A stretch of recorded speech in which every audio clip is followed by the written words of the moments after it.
Votre microbiote intestinal influence votre santé et votre bien-être, votre immunité, votre humeur, en passant également par la digestion. C'est la raison pour laquelle ces dernières années, on observe de plus en plus d'études scientifiques à ce sujet. Comment votre microbiote opère-t-il sa magie et surtout comment libérer son potentiel? Je vous propose d'embarquer dans ce voyage mystérieux avec le docteur Julien Scanzi, gastro-entérologue, dans votre nouvelle interview NutraStream. NutraStream, votre média interactif pour tout savoir sur les ingrédients de santé naturelle. Bonjour à toutes et à tous, je suis ravi de vous retrouver pour cette nouvelle interview NutraStream avec un professionnel de santé. Nous avons le plaisir d'accueillir un invité de choix, le docteur Julien Scanzi, gastro-entérologue, auteur et conférencier. Bonjour Julien. Bonjour Mathieu, bonjour à tous. Je te remercie de nouveau d'avoir accepté mon invitation. Alors aujourd'hui, nous allons parler de l'importance du microbiote intestinal, organe, entre guillemets, oublié, et pourtant ô combien essentiel, aussi nommé deuxième cerveau. On va pas seulement aborder la digestion, mais quasiment toutes les fonctions essentielles de votre corps, meilleure absorption des vitamines et minéraux, maintien des fonctions psychologiques, comme l'anxiété, le sommeil, l'équilibre émotionnel. On va vous expliquer tout cela et vous donner des pistes d'amélioration. Mais avant, je rappelle bien entendu que cela ne remplace pas une consultation auprès de votre médecin, hein, c'est purement informatif. Je vous propose tous ensemble d'entrer dans le vif du sujet. Avant de vous donner toutes les pistes pour chouchouter votre deuxième cerveau, je te propose, Julien, de nous rappeler c'est quoi le microbiote. Alors le microbiote, on va beaucoup parler surtout du microbiote intestinal. Alors le microbiote intestinal, en gros, c'est l'ensemble des micro-organismes qui vivent dans nos intestins. Et donc les micro-organismes, c'est bien sûr des bactéries, hein, c'est celles dont on parle le plus, mais c'est également des virus, des parasites, des levures, des champignons, des phages, etc., qui vivent en harmonie, qui forment un écosystème. Et c'est cet écosystème qu'on appelle microbiote. Et celui qui nous intéresse particulièrement aujourd'hui et dont on va parler, c'est vraiment le microbiote intestinal. Donc, c'est tous ces micro-organismes qui vivent dans nos intestins. C'est pas moins de 50 000 milliards de bactéries, par exemple. Et pourquoi ils sont bien dans nos intestins? C'est pour plusieurs raisons. Déjà parce que on retrouve un pH qui est adapté à la vie de ces bactéries et également un faible taux d'oxygène puisque la plupart de nos bactéries n'aiment pas l'oxygène et c'est au sein de notre gros intestin, du côlon, qu'on retrouve vraiment le milieu le plus propice à cette vie-là. Alors, Alors, je on rappelle a que le d'autres pH, on a d'autres microbiotes, hein. On a un microbiote sur la peau, un microbiote buccal, les femmes ont un microbiote vaginal. Voilà, on a tout un tas de microbiotes qui sont en fait à chaque interface de notre organisme et de l'environnement, globalement. alors je rappelle que le pH, c'est l'acidité hein, au niveau de l'intestin. Est-ce que tu peux nous dire vraiment quelques fonctions, on va dire physiologiques, apportées grâce à ce microbiote intestinal? Alors, c'est pas pour rien, j'ai tendance à penser que la nature fait bien les choses, c'est pas pour rien si on a autant de micro-organismes qui vivent sur nous et en nous. Et donc, en fait, on se rend compte chaque jour un peu plus avec les nouvelles études que nos bactéries intestinales, notre microbiote, participent au bon fonctionnement de notre organisme et font en sorte de nous maintenir en bonne santé. Alors, il y a plein de fonctions. L'une des principales fonctions dont on parle souvent, c'est la digestion des fibres de l'alimentation, hein, des fibres qu'on va retrouver dans les fruits, les légumes, les céréales, les légumineuses, etc. Notre organisme humain, en fait, n'a pas les enzymes nécessaires pour dégrader ces fibres et les digérer. Et donc, ces fibres vont arriver à peu près telles quelles dans notre gros intestin et vont être digérées par nos bactéries de l'intestin qui, en échange, vont produire des petites molécules comme les acides gras à chaîne courte, acétate, propionate, butyrate, qui vont jouer plein de rôles dans notre organisme. On sait aussi que nos bactéries intestinales sont capables de produire d'autres petites molécules, notamment des vitamines, des neuromédiateurs, neurotransmetteurs, ce sont en quelque sorte des messagers chimiques qui vont pouvoir activer des neurones, envoyer des informations jusqu'à notre cerveau. C'est le cas par exemple de la sérotonine, etc. Et même si les bactéries intestinales ne sont pas capables de tout produire, elles peuvent agir sur des cellules humaines de notre corps, de d'autres organes, qui en échange, ces cellules humaines vont produire d'autres molécules, etc. Donc en fait, elles sont vraiment très importantes pour le bon fonctionnement de l'organisme via notamment la production de toutes ces petites molécules. Elles nous aident également à nous défendre vis-à-vis de bactéries pathogènes. En fait, c'est un peu ce qu'on appelle l'effet barrière au niveau de l'intestin. Des mauvaises bactéries qu'on pourrait trouver dans l'alimentation, par exemple sur de la viande pas cuite ou autre, pourraient engendrer des problèmes digestifs, voire d'autres maladies. Et en fait, ces mauvaises bactéries, pour s'implanter, vont devoir vraiment passer cette barrière intestinale dont la première couche, c'est nos bactéries de l'intestin. Bon, il y a Donc, plein d'autres rôles. Notamment, on sait que les médicaments sont métabolisés également par nos bactéries de l'intestin et qu'à l'heure actuelle, certains médicaments peuvent être plus ou moins efficaces en fonction de la composition du microbiote intestinal en telle ou telle bactérie. Et ça, c'est même démontré dans des traitements contre le cancer comme la chimiothérapie et l'immunothérapie. Donc c'est vrai que nos bactéries intestinales, sans qu'on s'en aperçoive, bah, nous aident vraiment à tout un tas de choses dans notre santé. Et puis on parlait du fonctionnement avec le cerveau et avec d'autres organes, mais en fait, au quotidien, notre microbiote intestinal interagit avec le système nerveux central et notamment notre cerveau. C'est ce qu'on appelle l'axe cerveau-intestin, et également avec notre système immunitaire. Et que si on veut garder un bon système immunitaire qui nous protège vis-à-vis de maladies, etc., il faut tout faire pour garder un bon microbiote. Bah, on voit bien son importance et donc est-ce que tu peux nous donner juste quelques, on va dire, quelques informations si jamais, par exemple, le microbiote intestinal est déséquilibré? Quelles sont les conséquences? Parce qu'on pense toujours à la digestion dans un premier temps, mais a priori, il n'y a pas que ça. Donc est-ce que tu peux nous donner quelques pistes comme ça, quelques conséquences, liées à ce microbiote intestinal qui pourrait être justement, déséquilibré, malmené? Ouais, ouais, et surtout qu'il l'est de plus en plus hein, dans le monde dans lequel on vit. On vit dans un monde avec du stress, de l'anxiété, avec une alimentation qui est souvent pauvre en fibres, riche en aliments transformés. On prend pas mal de médicaments, des antibiotiques, etc. Il y a de la pollution, il y a les pesticides dans l'alimentation. Et en fait, tout ça a tendance à appauvrir notre microbiote intestinal, donc à détruire petit à petit des bonnes bactéries. Et en fait, on sait à l'heure actuelle que cet appauvrissement de notre microbiote intestinal, cette baisse de la richesse et de la diversité de bactéries, euh, est corrélée à quasiment toutes les maladies chroniques actuelles. Donc ça va de l'obésité, le diabète, à des maladies inflammatoires comme la maladie de Crohn ou la polyarthrite rhumatoïde, en passant par la maladie du foie gras, par les maladies neurodégénératives comme la maladie de Parkinson, la maladie d'Alzheimer. Euh, les maladies cardiovasculaires. En fait, quand on étudie le microbiote intestinal de patients atteints de ce genre de maladies chroniques, qui sont des maladies de civilisation, hein, qui sont des maladies plutôt de notre monde moderne, ben on s'aperçoit que leur microbiote est appauvri par rapport au microbiote de sujets sains.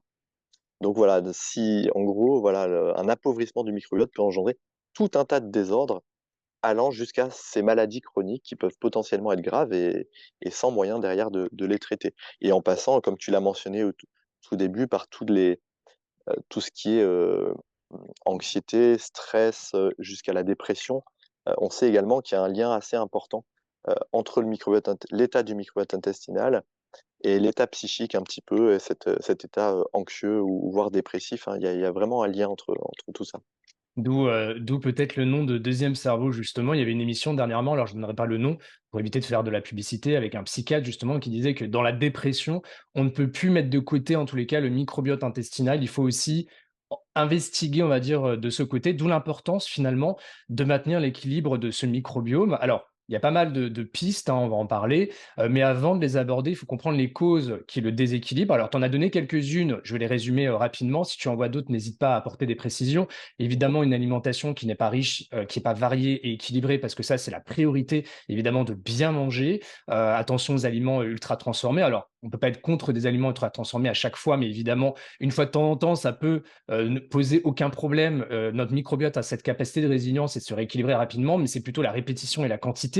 Il y a également une alimentation pauvre en fibres. L'étude 1K3, effectivement, a montré qu'on ne consommait pas assez de fibres en France. En tout cas, j'ai pas les chiffres dans les autres pays. Et ça, c'est un problème parce que les fibres nous nourrissent, mais aussi nourrissent notre microbiote intestinal. Tu as parlé d'anxiété, tu as parlé de stress aussi. Et peut-être même certains médicaments. Est-ce que tu pourrais nous apporter peut-être d'autres pistes, d'autres causes avant d'aborder des solutions?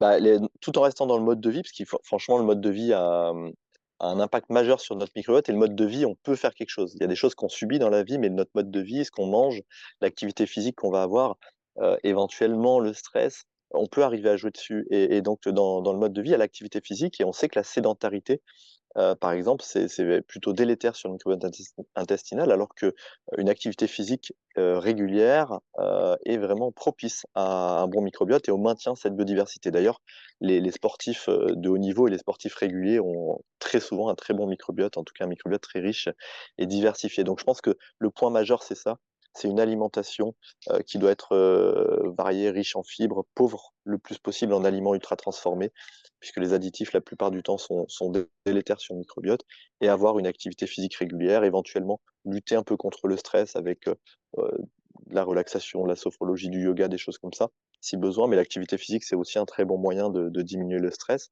Le sommeil aussi, hein, essayer de maintenir un sommeil de meilleure qualité possible. Donc ça, je pense que c'est voilà. Et après, puis il y a des choses, voilà, on sait que bon, la pollution, on sait que par exemple, bon, la césarienne, l'absence d'allaitement sont des facteurs qui peuvent faire que le bébé va partir avec un microbiote à la base qui sera pas le plus favorable. Mais c'est des choses qui vont avoir tendance à se niveler dans le temps. On sait que voilà, au bout de quelques années, on fait plus la différence entre le microbiote d'un enfant né par voie basse ou par césarienne, mais sur les premières années de vie, il y a des différences qui sont assez importantes, et c'est à un moment donné où le système immunitaire se met en place, voilà, tout ce qui est neurocognitif aussi, et donc on a quand même envie de faire en sorte de partir avec le meilleur microbiote possible, de donner ça à nos enfants. Donc bon, en général, on choisit pas la naissance par césarienne, et mais voilà, mais il y a des pays où on a tendance à le voir, c'est en train d'exploser dans certains pays avec plus de 50-60 de césariennes, et bah, c'est des choses sur lesquelles il faut faire attention. Exactement, puis il existe sans culpabiliser évidemment. Le but, c'est de le savoir pour essayer de C'est ça, trouver des solutions justement et il y a pas mal d'hôpitaux, de cliniques qui trouvent des solutions pour essayer d'imbiber un petit peu l'enfant avec les sécrétions de la maman et cetera. Parce que sinon exactement. voilà, parce que sinon le bébé a le microbiote dans ses premières années de vie cutané de la maman, mais n'a pas le microbiote finalement, vaginal, fécal. Donc c'est vrai que ça peut poser problème, surtout dans les premières années de vie. Donc là, on a effectivement les principales causes, elles sont nombreuses. Et donc maintenant, que faire pour soit maintenir cet équilibre, c'est-à-dire on n'a pas de problème particulier, on n'a pas d'inconfort physiologique, mais on veut juste prévenir, ou pour justement rééquilibrer le microbiote intestinal. Donc on va bien entendu aborder peut-être quelques ingrédients de santé naturelle, j'en ai un en tête, hein, mais avant, il faut toujours rappeler les piliers, tu as déjà abordé ces solutions-là, avec quelques astuces simples que justement, peut-être que vous, celles et ceux qui nous écoutez, vous ne mettez peut-être pas en place, mais qui peuvent grandement vous aider à chouchouter votre deuxième cerveau. Alors Julien, est-ce que tu peux nous donner déjà quelques pistes avant de parler des ingrédients de santé naturelle? Alors bon, on en a parlé. Première piste, on va rester sur l'alimentation, c'est ce qu'on appelle les prébiotiques qu'on peut retrouver dans l'alimentation. Les prébiotiques, qui sont en fait des substrats énergétiques pour nos bactéries. En fait, c'est ce que mangent nos gentilles bactéries de l'intestin. Et donc ça, ces prébiotiques, on va les retrouver majoritairement dans les fibres de l'alimentation, donc dans des fruits, les légumes, les légumineuses, donc tout ce qui est haricots secs, pois chiches, lentilles corail, etc. Les céréales complètes, les graines, etc., légumes racines. Donc voilà, dans tous ces végétaux, on va retrouver ces fibres qui vont aller nourrir nos bactéries intestinales. Alors ça, vous pouvez regarder, il y en a, tous les fruits et légumes ne sont pas aussi riches en fibres les uns que les autres, donc il faut regarder un petit peu. L'idée, c'est quand même d'avoir une alimentation la plus variée possible, de changer, de mettre différentes couleurs dans l'assiette, d'essayer voilà, de sortir un petit peu de l'alimentation qu'on a trop tendance à avoir depuis quelques temps, on va dire, avec un peu de viande ou du poisson, puis un féculent type pâte blanche, riz, etc., du pain blanc, tout ça. Donc l'idée, c'est plutôt, moi, je dirais de varier, de remplacer de temps en temps, de manger moins souvent des pâtes et du riz, plutôt, par exemple, des pâtes complètes, du pain, d'en manger un peu moins, mais plutôt du pain complet, du pain au levain, ou en variant les farines, aux céréales, etc. Et puis, d'intégrer ces légumineuses qu'on mange assez peu, finalement, en tout cas en France, j'ai l'impression, hein, qu'on trouve beaucoup plus dans les cuisines orientales, et qui sont vraiment favorables pour notre microbiote. Donc ça, c'est pour moi le premier conseil. Quand tout va bien, apporter aussi un petit peu d'aliments fermentés, hein, tout ce qui va être ben, des yaourts, et ça peut être aussi kéfir, kombucha, par exemple, à l'apéritif. Ça peut être des légumes lacto-fermentés, ça peut être voilà, la choucroute, des choses comme ça. Et en fait, ça, on sait que des études ont montré que ça pouvait booster en quelque sorte le microbiote, ou enrichir le microbiote en certaines bonnes bactéries, et puis l'aider peut-être après à mieux digérer certaines choses, et notamment mieux digérer les fibres que vous allez lui apporter. Donc en gros, quand tout va bien, c'est voilà, c'est d'avoir ce genre d'alimentation Limiter les aliments ultra transformés, effectivement, on peut en prendre de temps en temps, mais les limiter, essayer de regarder quand vous faites les courses qu'il y a sur les étiquettes et prendre là où il y a le moins d'aliments possible, le moins de mots que vous comprenez pas, de quelque chose, etc. Donc ça, ce sera bien pour votre microbiote et pour votre santé.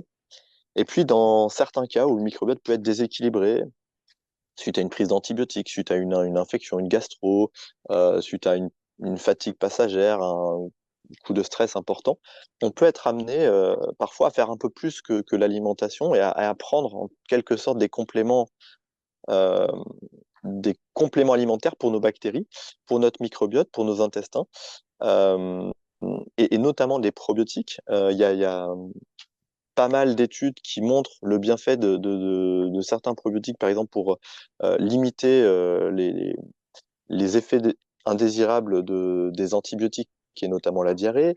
Il y en a qui ont montré une efficacité pour soulager les troubles digestifs qu'on retrouve par exemple dans les gens qui ont un syndrome de l'intestin irritable, avec des douleurs au ventre, des problèmes de transit, des ballonnements. Éventuellement chez le nourrisson, moi j'ai un petit qui a, bon, il a passé l'âge de faire les coliques, mais au début on lui a donné également des probiotiques.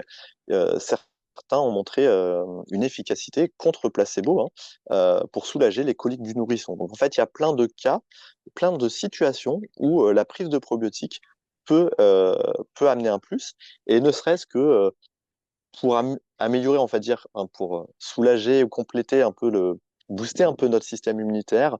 Ça a été montré notamment de certaines études chez l'enfant, mais que ça pourrait être bénéfique de prendre des probiotiques, même quand tout va bien, ben, pour avoir moins de risque de choper une infection. Ça a été montré également pour les gens qui voyagent, pour limiter le risque de tourista dans les pays étrangers, etc. Donc voilà, il y a plein de situations où on peut bénéficier de la prise de probiotiques. Alors, c'est hyper intéressant, Julien, parce que très souvent, moi, sur les réseaux sociaux également, hein, je conseille pour les prébiotiques, si on les supporte bien, de se tourner exclusivement enfin, de les apporter via l'alimentation exclusivement, donc fibres solubles, insolubles, pourquoi pas l'amidon résistant, enfin, il y a pas mal de choses qui peuvent être intéressantes si on les supporte bien. Je suis pas forcément pour les poudres, sauf dans des cas particuliers, par exemple, le médecin peut conseiller, etc. Mais pour les probiotiques, en revanche, j'aime bien mixer, en fait, les aliments fermentés, le kéfir, le kombucha. Alors, je rappelle, lacto-fermenté ne veut pas dire lait, hein, on peut faire avec des légumes. Pour les personnes qui nous écoutent, qui ont peur du lait, qui supportent pas le lait, qui sont allergiques ou intolérants à la lactose, etc. Je rappelle, lacto-fermenté, c'est acide lactique. C'est en gros des bactéries qui vont sécréter l'acide lactique pour essayer d'avoir un bon équilibre des bactéries et tuer les pathogènes quand on met la culture. Alors, je fais vraiment de manière un peu vulgarisée. Et de coupler ça avec des probiotiques en gélules parce que le kéfir, le kombucha, c'est très bien, mais il faut pas oublier que ce sont des aliments, ce ne sont pas des compléments alimentaires. Et donc, on ne connaît pas la quantité de bactéries qu'on ingère. Et c'est vrai que dans les probiotiques en gélules, ce qui est intéressant ici, c'est qu'on connaît les souches, en fait, la variété de souches, des lactobacillus, des bifidobacterium, etc., et la quantité. Donc, c'est vrai que ça peut être intéressant je trouve, mixer les deux, avec bien sûr toujours priorité à l'alimentation. Mais dans tous les cas, Julien, si tu nous le confirmes, c'est parfait. Ouais, exactement. Alors, avant de nous quitter, nous avons sélectionné 3 questions posées sur Instagram de la part de la communauté. Merci pour votre dynamisme. Alors, je vous prie de m'excuser par avance si j'écorche vos pseudos. Manouts nous pose la question suivante. Un reflux acide peut-il entraîner un déséquilibre du microbiote intestinal ou cela peut-il venir d'un microbiote intestinal déséquilibré et comment se protéger des Helicobacter pylori? Alors ici, il y a 2 questions. Quand on a l'Helicobacter pylori, on voit pas ça sur les réseaux sociaux, c'est avec son médecin. Donc là, on parle vraiment de comment se protéger pour éventuellement, est-ce qu'on évite ou non cette bactérie, enfin, est-ce qu'il y a des solutions à mettre en place ou non, et surtout, est-ce qu'un reflux peut entraîner un déséquilibre, ou s'il y a un déséquilibre du microbiote qui entraîne un reflux, ou alors, il n'y a rien à voir entre les deux. Alors, à ma connaissance, il n'y a pas vraiment de raison pour que des anomalies du microbiote intestinal entraînent un reflux. Le reflux gastro-œsophagien, en gros, c'est du liquide gastrique qui est acide, qui remonte de façon anormale dans l'œsophage et qui est mal toléré. Ça entraîne des brûlures, parfois ça va jusqu'à dans la bouche. Et ça, la cause, elle est principalement presque mécanique. C'est très souvent un relâchement anormal du sphincter du bas de l'œsophage, qui est en fait en quelque sorte le clapet qu'on a entre l'œsophage et l'estomac. Ce clapet se relâche un peu trop souvent, et de temps en temps, ou quand on se penche en avant ou autre, le liquide acide peut remonter. Et donc, il n'y a pas vraiment de lien avec le microbiote. Par contre, le traitement du reflux, qui est en général des antiacides, puisqu'en fait, c'est pas tant le reflux en soi qui est gênant, c'est plus le fait qu'il soit acide. Et Mm. donc, en fait, le traitement du reflux, qui sont majoritairement des antiacides, pour le coup, il y a beaucoup d'études qui montrent que ça fait partie des médicaments les plus délétères pour le microbiote intestinal, puisque en supprimant l'acidité de l'estomac, eh ben, on va modifier le microbiote intestinal, on va moins lutter contre les mauvaises bactéries, et en fait, c'est plutôt la prise des traitements anti-reflux qui peuvent engendrer un déséquilibre du microbiote intestinal. Et pour Helicobacter pylori, alors ce qu'il y a, c'est que bon, là, ce qu'on parle, le reflux, Helicobacter pylori, c'est des problèmes au niveau de l'estomac, voire un peu de l'œsophage pour le reflux. Et en fait, quand on parle du microbiote intestinal, c'est vraiment le microbiote, majoritairement le microbiote qu'on retrouve dans les selles, et donc qui est à peu près celui du gros intestin, et qui est très différent du microbiote de notre intestin grêle et du microbiote également de notre estomac. Alors, ce qu'on sait, c'est que quand on a Helicobacter pylori, le microbiote de l'estomac, il est un peu différent, hein. Il y a des choses qui se modifient au niveau du microbiote de l'estomac. Quand on retrouve Helicobacter pylori, on sait que c'est une bactérie qui peut, dans certains cas, donner des ulcères, voire parfois un cancer dans de très rares cas, mais ça peut arriver. Et donc, on a tendance à vouloir l'éradiquer, à le traiter avec des antibiotiques et des antiacides. Mais il faut quand même avoir conscience que Helicobacter pylori, c'est pas loin c'est 3 milliards de la population mondiale qui en est porteuse. Donc, on comprend pas encore exactement tout, mais en tout cas, il n'y a pas de lien direct entre le microbiote de nos intestins et la présence ou pas d'Helicobacter pylori, qu'on a plutôt tendance d'ailleurs, en parlant de contamination en général, on serait contaminé notamment par les régurgitations des enfants, en gros. Euh, voilà, donc ça serait un peu le moyen de contamination. Alors lutter contre ça, c'est pas évident, hein, quand on a des enfants et qu'on vit dans des endroits où Helicobacter pylori est beaucoup plus prévalent, hein. C'est le cas de l'Afrique, de l'Asie, etc. En Europe, c'est un peu moins prévalent, c'est à peu près 20% en France, mais on ne peut pas beaucoup lutter contre ça. Après, il y a des probiotiques qui ont montré que ça pouvait permettre de réduire sans éradiquer totalement Helicobacter pylori, mais il y a certaines études qui montrent l'efficacité de certains probiotiques pour diminuer fortement la concentration, la présence d'Helicobacter pylori dans l'estomac. C'est le lac Il y en a une souche, je crois que c'est le Lactobacillus reuteri, alors il y en a peut-être d'autres, hein, mais je crois que c'est celle-ci. Exactement, c'est là où il y a le plus d'études, tout à fait. Alors, Adrianella nous pose la question suivante: que faire si on ne supporte ni les probiotiques ni les probiotiques? Alors, bah, déjà à la base, c'est pas normal, parce que les prébiotiques, c'est les fibres alimentaires, c'est c'est c'est pas normal de pas supporter, aucune fibre de l'alimentation et aucun, probiotique industriel. C'est qu'il doit y avoir un souci au niveau des intestins. Il y a un trouble, un désordre dont on entend de plus en plus parler, qui s'appelle le SIBO, qui est en fait un excès de bactéries dans l'intestin grêle, qui peut engendrer une mauvaise tolérance, à la fois des fibres de l'alimentation et à la fois des probiotiques industriels ou autres.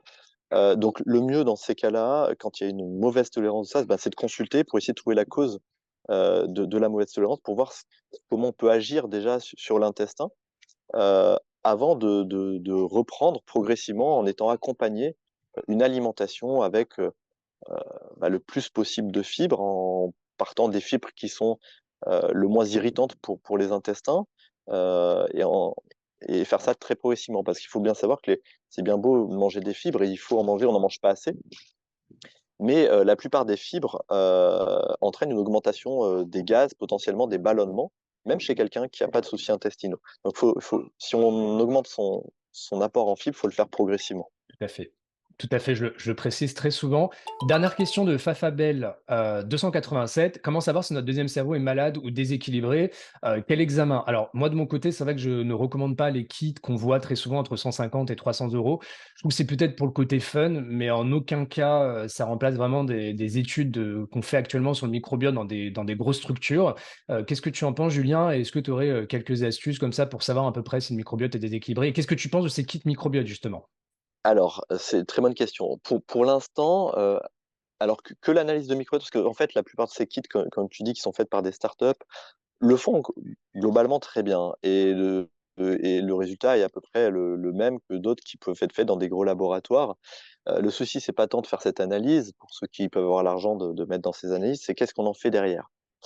Et c'est là un petit peu le souci, c'est qu'à l'heure actuelle, si on vous promet qu'on va totalement changer la façon de vous prendre en charge, en voyant l'analyse de votre microbiote, pour moi, c'est une fausse promesse.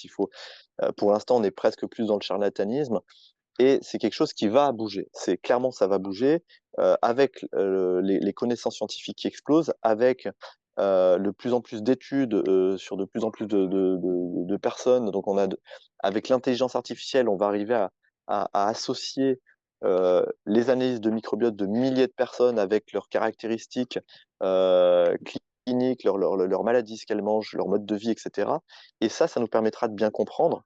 Et plus tard, dans quelques années, je pense vraiment que ce type d'analyse de microbiote sera indispensable pour bien vous prendre en charge, bien vous soigner, bien vous accompagner sur le plan nutritionnel, ça va devenir indispensable même pour choisir. On a parlé du cancer au début, mais dans quelques années, c'est quasiment sûr qu'on fera une analyse de microbiote au diagnostic de cancer, au même titre qu'un scanner et que d'autres choses, pour essayer de savoir quel traitement on allait mettre en place, pour essayer de prédire l'efficacité de certains traitements. Merci pour ces réponses, Julien. Effectivement, là, je pense que c'est même un petit peu trop tôt. Puis parfois, le microbiote peut un petit peu changer, donc ça dépend à quel moment on le fait, etc. Donc, pour l'instant, c'est peut-être un petit peu trop tôt, mais à voir. Et en tous les cas, la science progresse de plus en plus sur le microbiote. Et ça, c'est plutôt une bonne nouvelle. En tout cas, tu es présent, Julien, sur Instagram. Le compte, c'est @julien.scanzi, SCANZI, que de toute façon, vous retrouvez en descriptif de ce podcast audio et vidéo avec le lien direct. Je vous invite bien sûr chaudement